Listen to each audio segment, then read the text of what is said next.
नमस्कार दोस्तों, आपका ज्ञानोदय नोट्स चैनल पर स्वागत है। आज का संख्या टॉपिक है। आज हम लोग संख्या के बारे में जानेंगे। तो वीडियो शुरू करते हैं। तो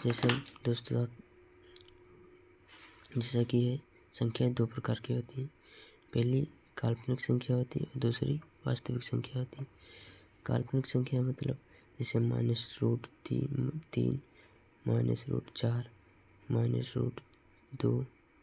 और वास्तविक संख्या वो होती है जिनका कुछ मान होता है, जैसे √2, √3, √3/4, इनका कुछ मान होता है। और वास्तविक संख्याएं दो प्रकार की होती हैं। पहली होती है परमेय संख्या और दूसरी अपरमेय संख्या। परमेय संख्याएं वे संख्या होती हैं जिन्हें एक पिवटिक के रूप में लिखा जा सकता है। और जितनी भी शांत संख्या हैं वो परमेय के अंतर्गत आती है। जैसे अपरमेय के अंतर्गत से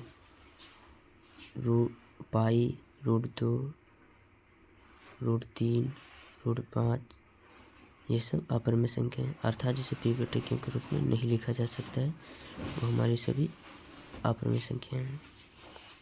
दोस्तों, और पाई के में बच्चे बहुत कंफ्यूज हो जाते हैं कि पाई एक परमेय संख्या है या अपरमेय संख्या है। तो मैं आपको बता दूं, ये एक अपरमेय संख्या है, लेकिन इसका जो मान है 22/7, वो एक परमेय संख्या है। जो पाई 22/7 दिया रहे तो एक परमेय संख्या होगी, लेकिन अगर वही उसी के स्थान पर पाई दिया रहे तो वो एक अपरमेय संख्या होगी।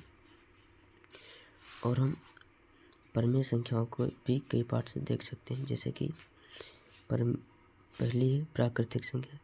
प्राकृतिक संख्याएं वो संख्या होती हैं जिनकी कोई खोज नहीं किया होता है, अर्थात ये हमें प्रकृति से ही प्राप्त हैं और इनके विषय में कोई नहीं जानता है कब खोज इनकी हुई।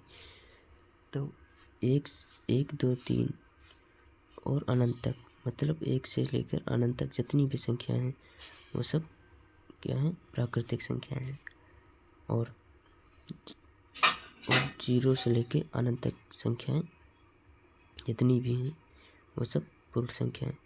इन्हें अब पूर्ण संख्या क्यों कहा जाता है कि 0 की खोज आर्यभट्ट ने की थी, इसलिए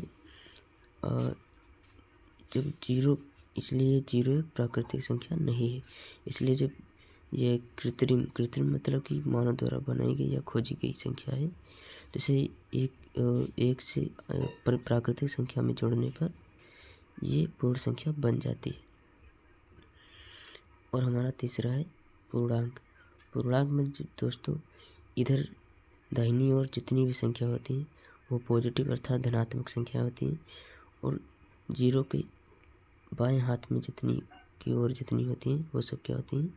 ऋणात्मक संख्या होती हैं, और साथ में 0 भी होता है। तो आज क्या है, हमारा टॉपिक इतना ख़त्म हुआ। थैंक यू दोस्तों।